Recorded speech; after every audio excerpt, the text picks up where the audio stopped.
sumber pengharapan. Kuasa-Mu sanggup menyembuhkan. Jiwaku pun berserah hanya kepada-Mu. Yesus, Kaulah segalanya. Karena salib-Mu ku hidup, karena salib-Mu ku menang. Engkau yang berkuasa sanggup untuk melakukan mujizat-Mu di hidupku.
Setiap kali kita masuk dalam perjamuan kudus,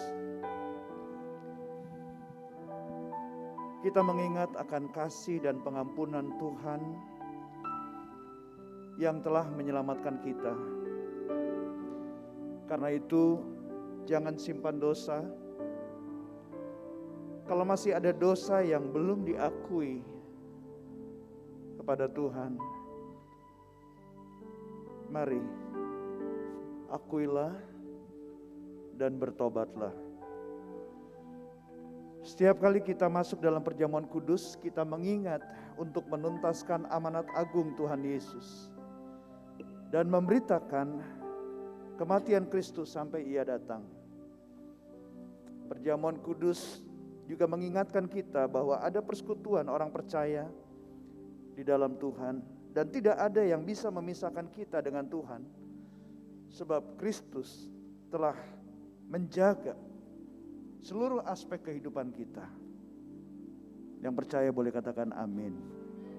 Mari kita berdoa.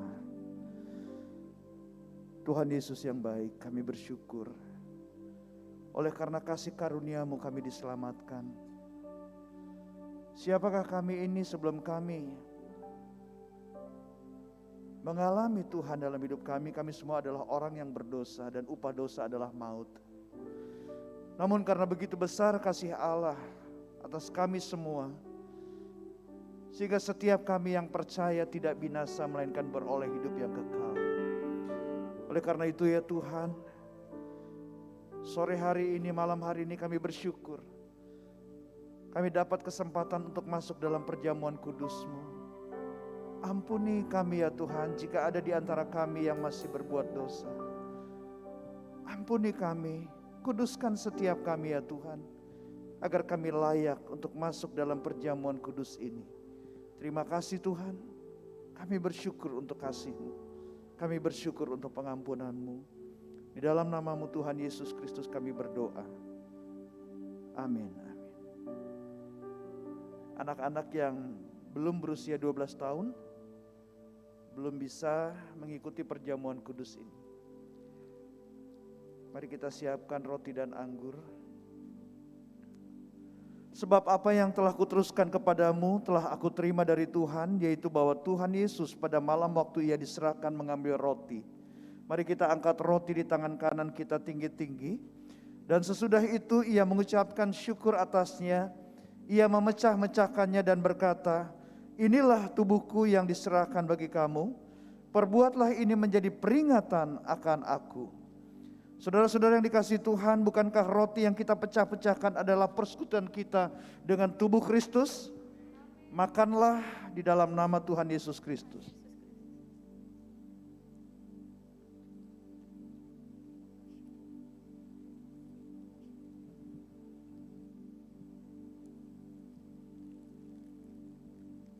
Demikian juga Ia mengambil cawan sesudah makan lalu berkata, cawan ini adalah perjanjian baru yang dimateraikan oleh darahku.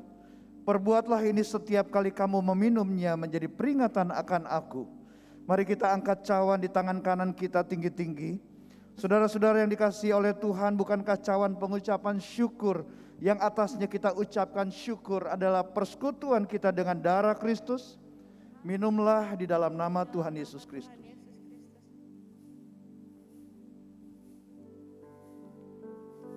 Mari kita mengucapkan syukur kepada Tuhan. Terima kasih Tuhan. Terima kasih. Terima kasih Tuhan. Haleluya. Terima kasih. Terima kasih Yesusku.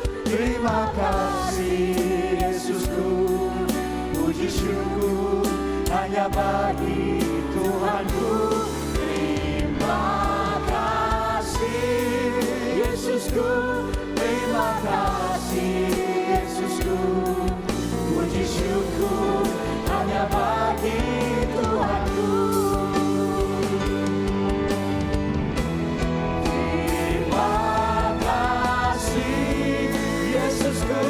Terima kasih Yesusku.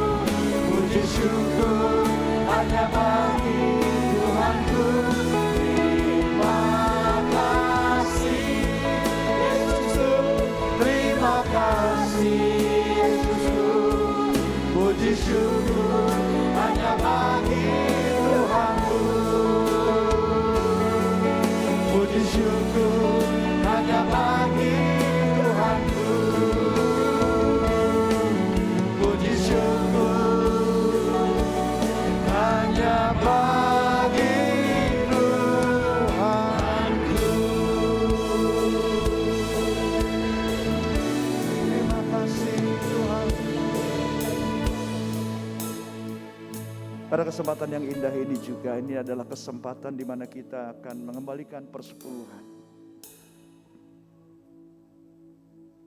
Mengembalikan persepuluhan itu adalah bentuk kasih kita kepada Tuhan. Bentuk kesetiaan dan ketaatan kita kepada Tuhan.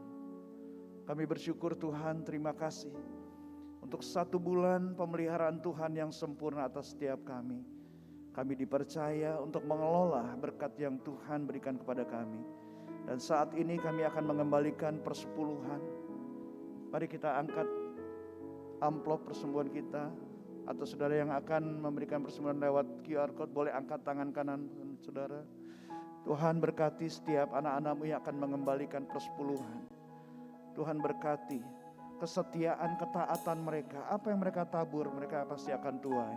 Berdoa juga kalau ada di antara saudara-saudara kami yang belum bisa mengembalikan persepuluhan, Tuhan berikan hikmat untuk mereka juga dapat mengelola keuangan dengan bijak, dengan baik, sehingga satu hari nanti juga mereka bisa mengembalikan persepuluhan sebagai wujud cinta dan kasih mereka kepada Tuhan.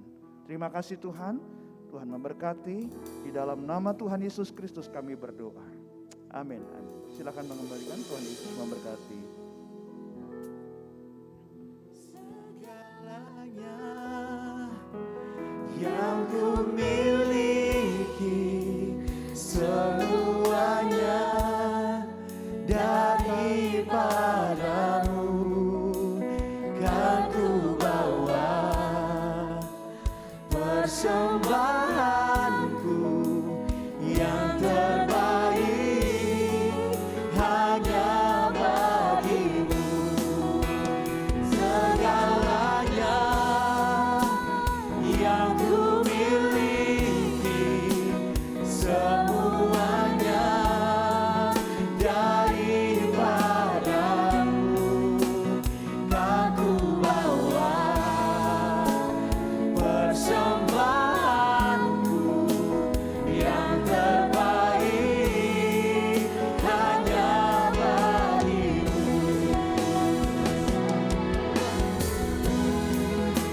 Yang ku miliki, semuanya daripadamu, kan ku bawa persembahanku yang terbaik hanya bagimu. Terima kasih Tuhan, kami bersyukur kalau kami juga mendapat kesempatan sore hari ini untuk menerima kebenaran firman-Mu. Kiranya Tuhan berkenan mengurapi hamba-Mu, mengurapi kami semua, memberikan kami roh hikmat, wahyu dan pengertian, supaya kami dapat mengerti apa yang Tuhan inginkan untuk kami lakukan hari-hari ini, agar hidup kami berkenan di hati Tuhan. Terima kasih Tuhan, kami siap untuk menerima kebenaran firman-Mu. Di dalam nama Tuhan Yesus Kristus kami berdoa dan mengucap syukur. Yang siap untuk menerima kebenaran firman Tuhan, kita katakan bersama-sama, amin. Kita berikan tepuk tangan buat Tuhan Yesus yang baik. Thank you Grow. Puji Tuhan, siapa yang diberkati lewat pujian penyembahan sore hari ini, puji Tuhan. Tuhan Yesus baik. Shalom. Sore hari ini hari Minggu yang luar biasa, hari Minggu yang dimana kita bersama-sama bersekutu, beribadah, dan menerima kebenaran firman Tuhan, di mana firman Tuhan adalah pelita bagi kaki kita dan terang bagi jalan kita. Di minggu ini saya akan menyampaikan satu tema, yaitu calling. Saudara, saya ingat waktu masih syuting untuk sebuah program di televisi, bahkan sampai sekarang kalau ketemu sama teman-teman yang dari entertainment industry, ada satu kata yang kesukaan jadi buat kami semua, yaitu kata calling. Ya. Calling atau panggilan. Ya, kenapa kami senang dengan kata calling itu? Kenapa senang dengan panggilan itu? Karena kalau ada calling berarti ada job, ya kan? Ada kerjaan. Kalau ada job berarti ada penghasilan. Kalau ada penghasilan berarti kehidupan kan bisa berjalan dengan baik. Bahkan kehidupan yang berkelimpahan. Sesimpel itu aja pemahamannya. So hari ini saya akan berbagi kepada saudara tentang calling yang bukan calling dari asisten sutradara, tapi calling dari Tuhan pencipta alam semesta, pemilik kerajaan surga ini. Yaitu panggilan untuk taking dominion, sehingga hidup kita bisa memberikan impact bagi kesejahteraan rohani sesama manusia. Amin. Dan kabar baiknya adalah kalau Tuhan yang panggil kita dan kita responi panggilan Tuhan, maka sesungguhnya kita itu bergerak ke tempat yang aman. Karena yang panggil Tuhan, kita responi, maka kita datang kepada Tuhan, Tuhan akan menyertai kita. Dan kalau Tuhan yang menyertai, ada sukacita enggak? Kalau Tuhan yang menyertai, ada mujizat enggak? Kalau Tuhan yang menyertai, ada berkat-berkatnya enggak? Nah oleh karena itu saudaraku dikasih dalam Tuhan, dalam 2 kali hari Minggu ini kita akan belajar sama-sama dari kehidupan Rasul Paulus dan juga kehidupan dari Yesus, bagaimana ketaatannya, bagaimana responnya dalam panggilan itu, dan saya percaya kita semua pasti diberkati. Amin. So, mari kita lihat dari apa yang dikatakan oleh Rasul Paulus dari Filipi pasal 3 ayat 13 sampai 14. Rasul Paulus berkata, saudara-saudara, aku sendiri tidak menganggap bahwa aku telah menangkapnya. Tetapi ini yang kulakukan. Aku melupakan apa yang telah di belakangku dan mengarahkan diri kepada apa yang di hadapanku. Dan berlari-lari kepada tujuan untuk memperoleh hadiah, yaitu panggilan surgawi dari Allah dalam Kristus Yesus. Saudara, malam hari ini kita akan belajar sama-sama ada 3 pelajaran penting dari responnya Rasul Paulus terhadap panggilan Tuhan. Yang pertama, respon dari Paulus adalah dia melupakan, katakan sama-sama melupakan. Saudara, setiap kita punya masa lalu. Setiap kita punya cerita di masa lalu, cerita yang indah, cerita yang baik, atau sebaliknya. Cerita yang buruk, cerita yang menyedihkan, cerita yang mengerikan. Tetapi yang saya mau sampaikan di sini adalah membiarkan masa lalu membunuh masa depanmu adalah suatu kebodohan. Agar kita bisa mencapai tujuan dan menerima hadiah dari Tuhan adalah jangan terikat dengan peristiwa masa lalu, termasuk kesalahan masa lalu. Bukan berarti kita lupa ingatan, kita tetap bisa ingat kejadian itu, tetapi jangan sampai peristiwa itu membuat kita tidak bisa bergerak maju. Jangan sampai kejadian-kejadian masa lalu, kemegahan di masa lalu membuat akhirnya kita tidak peka terhadap perintah Tuhan. Nah, ini adalah Rasul Paulus punya rahasia. Di dalam ayat yang ke-13 kita perhatikan ungkapan Rasul Paulus melupakan apa yang ada di belakang. Saudara, saya yakin ini tentang kehidupan masa lalu Paulus. Di mana Paulus adalah seorang ahli Taurat. Dia orang Ibrani asli. Dia dikagumi, dia disegani, dia ditakuti juga.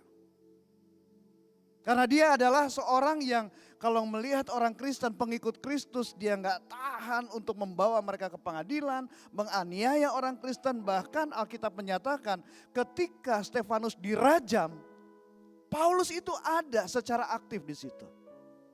Jadi dari perbuatan yang membuat manusia segan sampai dengan perbuatan yang kotor di hadapan Tuhan. Itu yang dilakukan oleh Rasul Paulus di masa yang lalu. Tapi dia ngerti panggilan ini. Dia tidak mau terikat dengan masa lalunya. Dia mau bergerak maju. Malam hari ini saya tidak tahu. Mungkin ada di antara kita juga yang pernah mengalami seperti yang dialami oleh Rasul Paulus.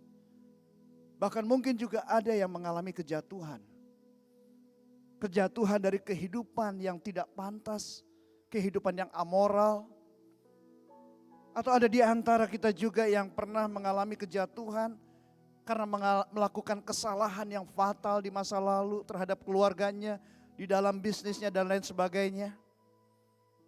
Dan kalau itu saudara, saya mau katakan saudara enggak sendirian. Saya pun yang berbicara di depan saudara hari ini, saya juga pernah mengalami kejatuhan.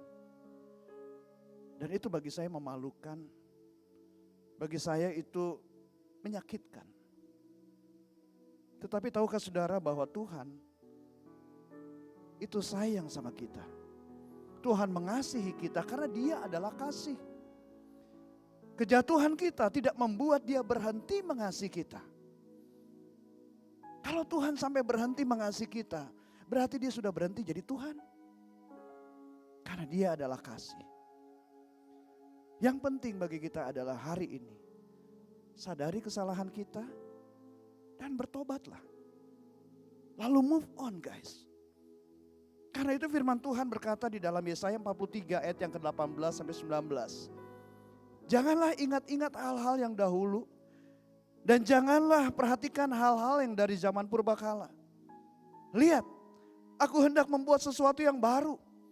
Yang sekarang sudah tumbuh. Belumkah kamu mengetahuinya? Ya, aku kata Tuhan hendak membuat jalan di padang gurun. Dan sungai-sungai di padang belantara.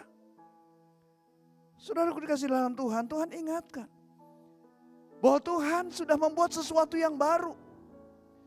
Tetapi mungkin karena kita masih belum bisa melupakan masa yang lalu. Kita masih terikat dengan peristiwa masa lalu. Kita nggak tahu bahwa Tuhan sudah sediakan sesuatu yang baru. Ada hikmat yang baru, ada kreativitas yang baru. Ada berkat yang Tuhan sediakan, sesuatu yang baru Tuhan sediakan. Bahkan Tuhan katakan aku akan membuat jalan di padang gurun. Saudara bisa bayangkan suasana padang gurun, suasana yang betul-betul enggak nyaman. Kalau siang itu panasnya minta ampun dan kalau malam gelap, angin dingin, aduh betul-betul enggak nyaman. Artinya Tuhan lagi berkata kepada kita semua bahwa di tengah-tengah situasi padang gurunmu, aku hendak membuat jalan bagimu. Dan jalan-jalannya Tuhan bukan jalan-jalan menuju kebinasaan. Rancangan Tuhan bukanlah rancangan kecelakaan, tapi rancangan damai sejahtera yang memberikan hari esok yang penuh dengan pengharapan. Tuhan lagi buat sungai-sungai di padang belantara. Sungai bicara air, manusia membutuhkan air. Di tengah-tengah padang belantara kehidupanmu, Tuhan akan mencukupi apa yang kita perlukan dan kita butuhkan. Yang percaya boleh katakan amin. Nah kegagalan kita untuk move on membuat kita nggak tahu apa yang Tuhan sudah sediakan bagi kita. Nah ketika saudara bisa melangkah maju tanpa terikat dengan kekhawatiran, tanpa terikat dengan rasa menyesal, saudara nggak mengalami ketakutan, saudara melangkah maju dan semakin mantap memikirkan masa depan rumah tangga saudara, memikirkan karir saudara, keluarga saudara, pelayanan saudara tanpa ada hal-hal yang mengikat dari yang masa lalu. Saya mau katakan saudara sudah dekat dengan yang namanya kebahagiaan dari Tuhan. Amin. So jangan makan buah-buahan yang pohonnya banyak benalu. Kalau mau maju jangan terikat kejadian masa lalu. Amin. Nanti hari Sabtu di rumah doa tanggal 19. Saya akan membagikan ini yang Tuhan taruh di hati saya. Ada 3 hal yang membuat kita susah atau gak bisa move on. Sehingga kita gak bisa meresponi panggilan Tuhan. Datang ya. Kita doa sama-sama. Kita alami hadirat Tuhan sama-sama. Tuhan baik. Tuhan baik. Bilang sama sebelahnya, Tuhan baik.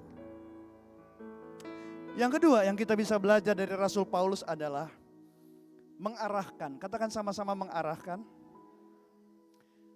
Saudara, hidup yang digerakkan oleh panggilan itu adalah kunci untuk mengalami kelimpahan dari Tuhan.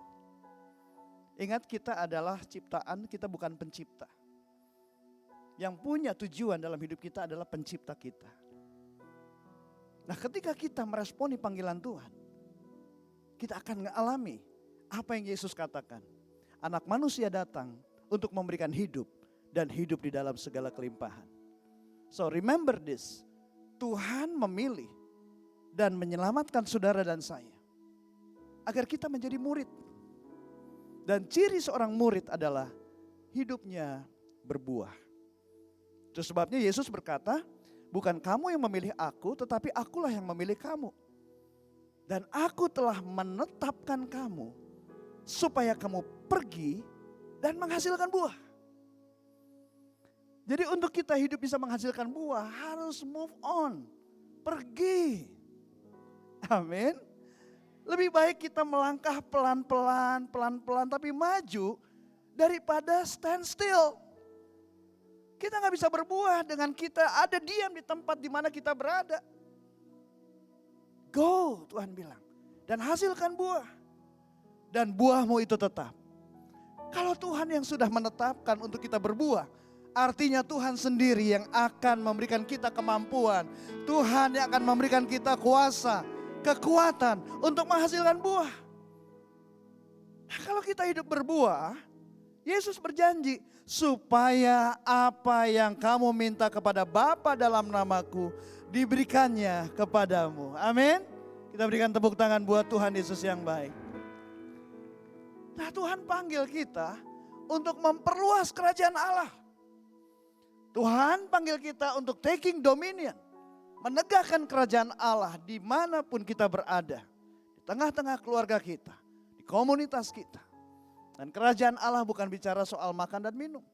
Kerajaan Allah bicara soal kebenaran, sukacita, damai sejahtera oleh Roh Kudus. Amin. Siapa yang rindu keluarganya mengalami kebenaran dari Tuhan dan dimerdekakan. Amin. Keluarganya mengalami sukacita oleh Roh Kudus. Dan sukacita dari Tuhan adalah kekuatan kita. Siapa yang rindu ngalamin itu? Jadi murid. Jadilah murid. Murid mempunyai ciri hidupnya berbuah. Dan Tuhan ingatkan untuk menumbuh kembangkan buah generosity. Kemurahan hati. Karena Allah yang kita sembah itu adalah Allah yang murah hati. Dan kita menghasilkan buah generosity, kemurahan hati. Itulah yang membuat hidup kita bisa menjadi berkat. Itu sebabnya saudaraku, kerajaan Allah bisa diperluas lewat hidup saudara dan saya. Satu hari saya ngobrol dengan adik rohani saya. Ngomong-ngomong tentang masalah ekonomi. Udah menjadi rahasia umum, banyak keluarga-keluarga yang tergoncang keuangannya. Bahkan juga gereja juga tergoncang keuangannya. Karena pandemi, ditambah lagi dengan situasi perang Rusia dan Ukraina, keadaan ekonomi makin sulit. Tapi saya bilang sama adik saya ini bahwa apakah Tuhan jadi bingung ya? Karena keadaan krisis ekonomi Tuhan jadi stres gitu kan, gak ngerti gimana caranya memberkati anak-anaknya. Ya, apa Tuhan gitu? Enggak lah bang, dibilang gitu. Nah kalau begitu, ini waktunya kita beritakan kebenaran tentang keuangan yang Alkitabiah itu mengelolanya seperti apa. Nah terus sudah gitu ada rohani saya bilang, bang hari gini ngomongin persembahan, ngomongin keuangan kepada jemaat itu sensitif gak sih bang? Kami terdiam sejenak. Dan kemudian saya diingatkan begini. Saya bilang sama adik saya, ya tergantung. Bagaimana keadaan jemaat pada waktu kita menyampaikan kebenaran ini. Karena kenyataannya ada orang-orang Kristen menyebut dirinya Kristen, tapi Kristennya Kristen duniawi. Ya, tahu Kristen yang duniawi? Kristen yang duniawi itu begini. Begitu ditayangin QR code, ya, ditayangkan rekening gereja untuk persembahan. Reaksinya apa? Begitu ngelihat, itu seperti di film-film, seperti Dracula melihat salib. Wah langsung begitu kan. Langsung menghindar karena ngelihat QR code untuk persembahan. Begitu, itu Kristen yang duniawi. Tapi kalau Kristen yang pola pikirnya kingdom, kerajaan. Justru waktu diajarkan tentang keuangan gereja, tentang keuangan yang alkitabiah, tentang memberi. Justru responnya dia bersyukur dan bersukacita. Jadi ya memang ada konsekuensinya. Tapi bagian kita adalah beritakan kebenaran itu. Dan saya belajar saudara dari Rasul Paulus. Dia berkata begini, pikirkanlah perkara yang di atas, bukan yang di bumi. Untuk menjadi murid, pikirkan perkara yang di atas. Artinya begini, kita harus menilai, kita mempertimbangkan, kita memikirkan segala sesuatu dari sudut pandang firman Tuhan. Dari sudut pandang kerajaan surga. Bukan sudut pandang duniawi. Pikirkan perkara yang di atas termasuk dalam bidang keuangan. Maka kita umat tebusannya akan memposisikan diri kita sebagai bendahara bukan pemilik. Karena sesungguhnya kebenaran menyatakan hidup kita bukan milik kita lagi. Hidup kita adalah miliknya Tuhan. Pikirkan perkara yang di atas. Artinya kita harus berpikir, bertindak sesuai dengan pikiran dan tindakan Kristus. Mengelola keuangan secara alkitabiah. Tapi orang Kristen yang duniawi hanya memikirkan perkara-perkara yang di bumi. Perkara-perkara yang di bumi adalah perkara di mana orang tersebut diperintah, diatur, diajar dengan hal-hal yang tidak membawa seseorang kepada pengenalan akan Kristus walaupun dia menyebut dirinya Kristen. Memikirkan pikiran yang di bumi artinya mengelola keuangannya secara duniawi. Memikirkan perkara di bumi artinya dia menempatkan diri dia, posisi dia bukan sebagai bendahara, tapi saya pemilik kekayaan ini. Nah gitu. Sehingga pikirannya, kehendaknya selalu akan bertentangan dengan kehendaknya Tuhan. Saudara, tadi kita berdoa. Indonesia masuk ke dalam 7 negara terbesar ekonomi di dunia. Tepuk tangan dong buat Indonesia. Inggris, Prancis dikalahin sama Indonesia. Ya kan? Nah harusnya kita sebagai warga kerajaan surga menikmati dong kebesaran ekonomi di Indonesia. Amin. Seharusnya ngalamin dong berkat-berkat itu. Siapa yang mau ngalamin berkat-berkat dari Tuhan? Ya, tapi ingat ikan sepat, ikan tenggiri. Kalau dapat berkat jangan dimakan sendiri. Kita harus jadi berkat juga. Kita berikan tepuk tangan buat Tuhan Yesus yang baik. Wah Tuhan kita Tuhan yang baik, Tuhan yang tidak pernah lalai akan janjinya loh teman-teman. Ada kesaksian dari satu keluarga, dari keluarga Grow Center juga. Saudara, bertahun-tahun keluarga ini ngontrak rumah. Jadi gak punya rumah sendiri, kontrak terus. Dan tahun ini pemilik rumah itu gak mau perpanjang kontrakannya, gak mau perpanjang rumahnya untuk dikontrak. Jadi keluarga ini mulai bergumul dan berdoa tanya Tuhan. Nah itu pikirkan perkara yang di atas, tanya Tuhan, cari God's idea bukan good idea.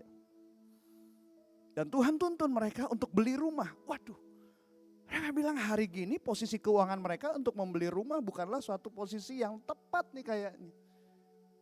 Karena soal materi, soal finansial dalam keadaan yang saat ini belum berlimpah-limpah. Yes, memang mereka punya kelimpahan sukacita, damai sejahtera dari Tuhan. Tapi secara finansial belum.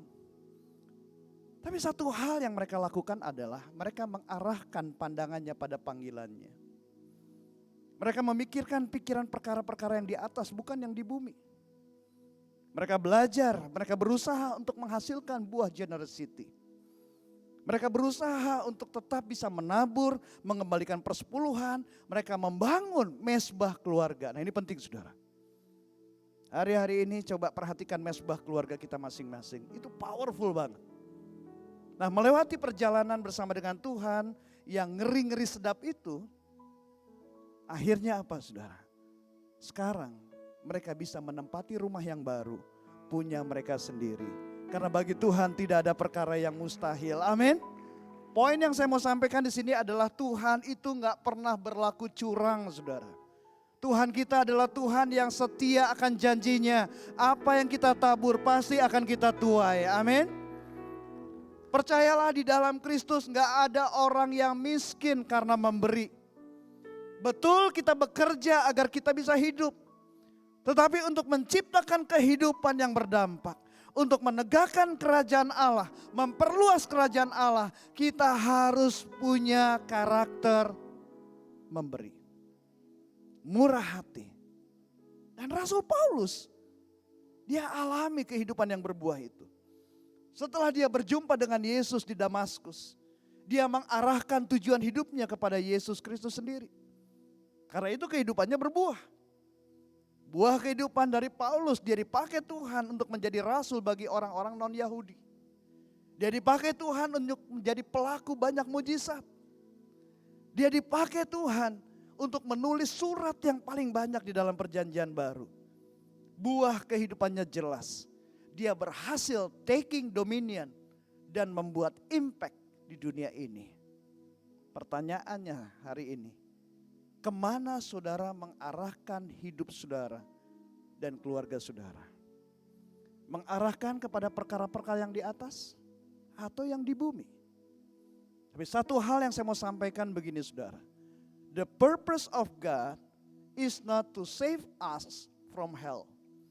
The purpose of God is to make us like Jesus Christ. Tujuan Tuhan bukanlah untuk menyelamatkan kita dari neraka. Tujuan Tuhan adalah agar saudara dan saya menjadi seperti Yesus Kristus. Kita berikan tepuk tangan buat Tuhan Yesus yang baik. So mari kita arahkan hidup kita kepada panggilan surgawi. Jadilah murid. Jangan cukup merasa puas hanya menjadi anggota GC aja. Tapi jadi murid. Jadilah pemain bukan penonton. Karena pemainlah yang memperluas kerajaan Allah di tengah-tengah keluarga, komunitas, dimanapun kita berada. Amin. Siapa yang mau bergerak dan meresponi panggilan Tuhan, lambaikan tangan saudara. Ya. Siapa yang mau menjadikan keluarga saudara menjadi pemain-pemain bukan penonton, lambaikan tangan saudara. Jalan-jalan di kebun buah-buahan. Beli buahnya 1 peti. Paling aman ikut panggilan Tuhan. Hidupnya pasti diberkati. Kita berikan tepuk tangan buat Tuhan. Yang ketiga, yang terakhir pelajaran dari Rasul Paulus adalah memperoleh hadiah. Katakan sama-sama memperoleh hadiah. Saudara perhatikan hadiahnya. Dan lakukan yang benar. Anda pasti mendapatkannya. Di pelajaran yang ketiga ini kita belajar dari Rasul Paulus. Bahwa dia mengatakan bahwa dia sedang mendesak untuk memperoleh hadiah itu. Berlari-lari untuk memperoleh hadiah itu. Paulus mengarahkan tujuan hidupnya kepada panggilan surgawi. Untuk menjadi seperti Yesus. Memperluas kerajaan Allah. Karena itu Rasul Paulus dia menggunakan analogi olahraga untuk menjelaskan tujuannya. Yuk kita baca di dalam 1 Korintus 9 ayat 24. Kita baca sama-sama ya. 2, 3. Tidak tahukah kamu bahwa dalam gelanggang pertandingan semua peserta turut berlari. Tetapi bahwa hanya satu orang saja yang mendapat hadiah. Karena itu larilah begitu rupa sehingga kamu memperolehnya. Ya. Paulus mengajarkan kita untuk kita jangan cukup hanya menjadi partisipan aja ikut lari, masuk finish, tapi dapetin hadiah. Orang punya tujuan yang sama untuk bertanding masuk finish, tapi hanya satu yang dapat juara pertama. Sama di gereja juga begitu. Ya, tujuannya apa? Ibadah. Sama-sama nyampe gereja enggak? Sampai gereja. Tapi belum tentu semuanya dapat hadiah. Hadiahnya apa dari Tuhan? Kehidupan yang berbuah dan kehidupan bahagia bersama dengan Tuhan. Ada berapa banyak orang yang datang ke gereja sama-sama dengar khotbah yang sama, nyanyinya lagu yang sama, tapi setelah ibadah ada yang mengalami sukacita, damai sejahtera, kehidupan yang berbuah. Tapi ada juga yang tidak berubah hidupnya. Ngomel-ngomel terus ya, tenggelam dalam dosa yang sama, gak berbuah. Paulus mengajarkan kita, dapatkan hadiah itu. Dan gimana caranya? Untuk bisa berlari begitu rupa. Mereka semua sama-sama berlari. Tapi maksudnya Paulus apa sih? Lari dengan begitu rupa. Ternyata maksudnya di sini 2 Timotius 2 ayat yang kelima. Seorang olahragawan hanya dapat memperoleh mahkota sebagai juara apabila ia bertanding menurut apa? Peraturan-peraturan olahraga. Nah disinilah saya belajar dari Rasul Paulus bahwa dia tahu persis tentang perbedaan antara tujuan dan hadiah. Tujuan dapat dijangkau oleh semua orang. Ya toh? Tujuan ke gereja di Star Square bisa dijangkau semua orang, bisa. Tetapi untuk mendapatkan hadiah itu ada syarat khusus. Syaratnya apa? Ikuti aturannya. Ya. Dan sebagai atlet saya juga belajar ternyata atlet-atlet yang menjadi juara, mereka itu punya model, mereka itu punya idola. Mereka itu punya panutan loh saudara. Salah satunya yang saya kagumi, pelari yang dijuluki sebagai manusia tercepat di dunia. Di muka bumi ini adalah Usain Bolt. Usain Bolt itu dari Jamaika. Dia bisa berlari dengan kecepatan 43,99 km per jam. Dia menjadi manusia tercepat di dunia sampai hari ini dan dapat menyelesaikan lintasan lari 100 meter hanya dalam 9,76 detik. Dan ternyata Usain Bolt itu punya idola. Idolanya adalah Don Quayle, atlet lari juga. Dan dia adalah atlet pelari pertama asal Jamaika yang tampil di kejuaraan internasional. Dan Usain Bolt, dia menjadi manusia tercepat di dunia karena dia secara ketat mematuhi aturan untuk berlatih, aturan dalam bertanding secara konsisten. Hasilnya adalah dia berhasil meraih hadiah juara dunia. Coba bagi Rasul Paulus, hadiah itu adalah menghasilkan buah. Sehingga hidupmu berbuah.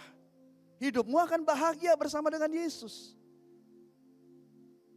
Saudaraku dikasih dalam Tuhan. Rasul Paulus, dia bisa mencapai garis akhir. Dia tetap bisa menjaga imannya. Mendapatkan mahkota kebenaran dari Tuhan. Karena Rasul Paulus juga punya model.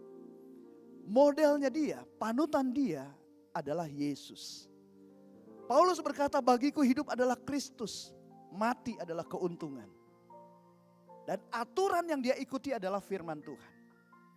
Ada orang-orang Kristen yang menjadikan manusia menjadi idolanya. Yes, memang manusia itu adalah hamba Tuhan. Saya mau jadi seperti hamba Tuhan A. Loh kenapa? Aduh, hamba Tuhan A ini kalau udah nyembah, suaranya bikin hati gua itu berdetak, bikin gua tuh semangat, bikin gua tuh merinding-merinding gitu. Gak berapa lama hamba Tuhan A itu jatuh di dalam perilaku seksual yang menyimpang. Kecewa kan? Saya mau jadi hamba Tuhan B. Seperti dia. Loh kenapa? Aduh, dia tuh figur bapak yang baik. Dia tuh figur suami yang sayang sama istrinya. Gak berapa lama kemudian dapat kabar hamba Tuhan B itu jatuh dalam perselingkuhan. Kecewa. Tuhan kan gak pernah mengajar kita ya untuk kita mengidolakan manusia. Yang Tuhan ajarkan kepada kita adalah kasihilah sesamamu manusia. Hormatilah semua orang. Kita berikan tepuk tangan buat Tuhan Yesus yang baik. Jadi saudaraku dikasih dalam Tuhan. Penting buat kita memiliki 3 hal ini. Ikuti aturan firman Tuhan untuk kita bisa menerima hadiah. Ikuti semua aturan, baik di keluarga ada aturannya, di sekolah ada aturan, di kantor ada aturan, di gereja ada aturan. Ikuti menurut peraturan-peraturan yang ada ini. Yang kedua, jadikan Yesus sebagai panutan. Yesus sebagai idola, bukan manusia. Sekali lagi, kalau manusia dihormati aja. Gak usah jadikan idola, nanti ngana kecewa. Dan yang ketiga, jangan berjalan sendirian. Amin. Gak ada atlet yang jadi juara dunia tuh sendirian. Dia belanja makanannya, cari resepnya apa ya supaya sehat. Kemudian kalau dia lagi cedera dia pijit-pijit sendiri. Enggak. Ada pelatih, ada manajer, ada ahli kesehatan, ada ahli nutrisinya. Ada orang-orang yang mendukung dia, timnya itu. Jadi kalau untuk mendapatkan hadiah dari Tuhan, jangan berjalan sendirian saudara. Ya, berjalan bersama dengan keluarga. Makanya bangun keluarga yang sehat dan kuat. Tertanam di dalam komunitas yang sehat dan kuat yang mendukung saudara. Untuk saudara bisa mendapatkan hadiah. Nah, ketika kita sepenuhnya berkonsentrasi pada hadiah, percayalah kehidupan spiritual, moral, sosial kita akan berbeda. Saudara akan memiliki kualitas hidup sebagai murid. Dengan melupakan apa yang ada di belakang kita. Terus maju menuju tujuan. Hidup sama seperti model kita, yaitu Tuhan Yesus Kristus. Ikuti aturan-aturan yang ada, firman Tuhan. Percayalah saudara tidak akan kehilangan hadiah. Amin. Emang gampang? Enggak, besar susah. Emang benar enggak mudah. Tapi makan kue sus, makan ketan. Di dalam Yesus ada kekuatan. Kita berikan tepuk tangan buat Tuhan Yesus yang baik. Yuk kita bangkit berdiri sama-sama. Saudara, callingan atau panggilan dari manajer produksi. Panggilan dari asisten sutradara itu enggak terjadi setiap saat. Ingat enggak sebelum pandemi, wah banyak ya pertunjukan konser-konser, syuting-syuting banyak di mana-mana. Begitu pandemi datang, selesai, nggak ada syuting-syuting film, nggak ada konser-konser musik gitu kan, 2 tahun lebih gitu kan. Dunia entertainment langsung nungging gitu saudara. Nah, begitu sekarang sudah mulai ramai lagi, muncul artis-artis yang baru, yang muda-muda, yang masih fresh. Yang tua-tua mulai tersingkir. Callingan dari manusia sifatnya sementara. Tapi callingan, panggilan dari Tuhan. Selama kita responi dengan benar, panggilan itu akan tetap ada. Amin. Oleh karena itu saudara, suatu kehormatan kalau kita dipanggil. Karena enggak semua orang menerima panggilan itu. So, mari kita responi panggilannya sebelum waktunya kita selesai. Tuhan Yesus memberkati. Are you blessed? Saudara diberkati?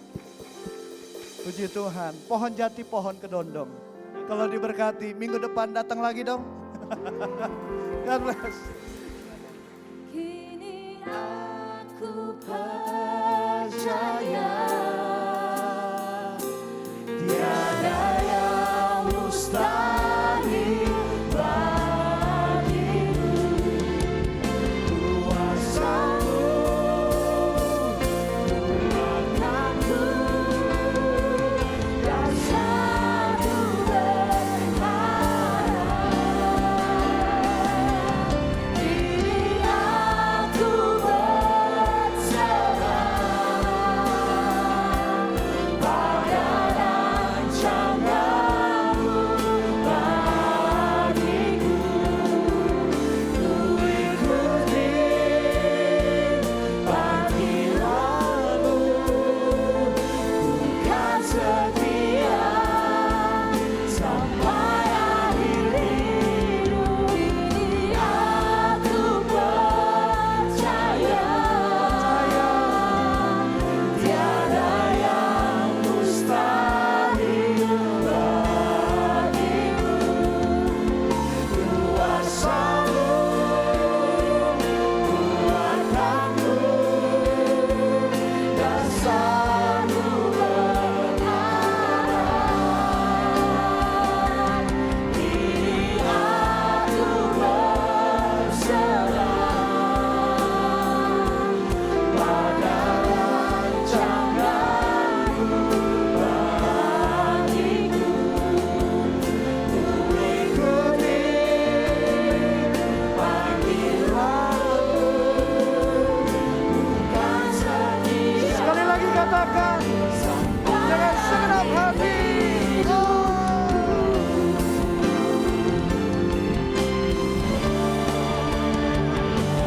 Kini aku percaya tiada yang mustahil bagimu. Kuasamu kuatkanku, dasarku berharap. Kini aku berserah pada rancanganmu bagiku. Ku ikuti panggilanmu, bukan setia sampai akhir hidup. Ku ikuti panggilanmu, bukan setia sampai akhir hidup. Ku ikuti panggilanmu, bukan setia sampai akhir hidupku.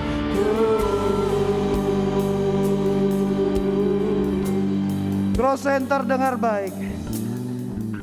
Bukan kebetulan malam ini kita ada bersama-sama di dalam hadirat-Nya. Tuhan memanggil kita bukan untuk jadi penonton. Tuhan memanggil kita untuk jadi pemain, untuk menjadi murid. Itu sebabnya malam hari ini buka hati kita, responi panggilan itu.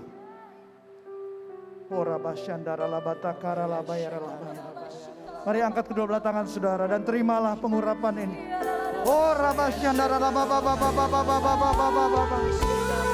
Curahkan dia Tuhan pengurapan yang baru untuk setiap anak-anak-Mu yang ada di ruangan ini. Semua menjadi pemain bukan penonton. Semua menjadi murid bukan pengunjung. Di dalam nama Yesus. Berkati Growth Center Manado.